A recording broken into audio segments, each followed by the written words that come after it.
Tol, nandito ako ngayon sa Levi's and gusto kong bilhin isa sa mga dream ko na jacket, which is vintage na denim jacket from Levi's. And meron akong dalawang option. Is una, itong type 2 and itong blue tag naman na I think type 1 ba to? I think type 1 to. So, sukatin ko muna. Ito yung fit ng type 1, Tol. Napakaganda ng crop niya. Saktong-sakto lang sa akin. And medyo baggy siya ng konti dito sa sleeves natin. Ito yung gustong-gusto kong cut talaga. Kaso nga lang dito type ng asawa ko.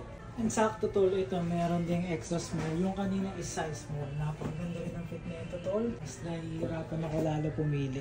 And ito naman yung type to, Tol. Ito is pre-shrunk o pre-shrink. Ibig sabihin, mas sisikip pa to pag nilaban. So sabi nila mga 1 to 2 inches daw. Shrink pa siya ng ganito na 1 full size. So this is size small.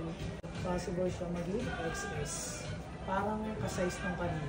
Ang ganda ng kulay niya. Halos ka-shade niya to, no? Sakto na ba yung crop niya?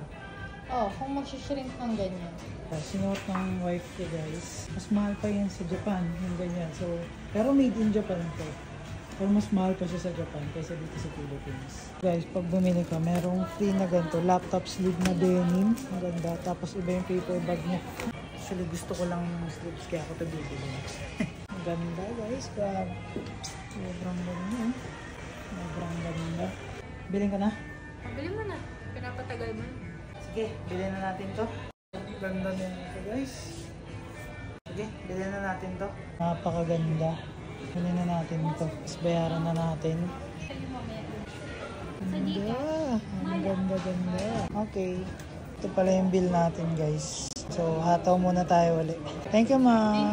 Thank you. Black na goods na po.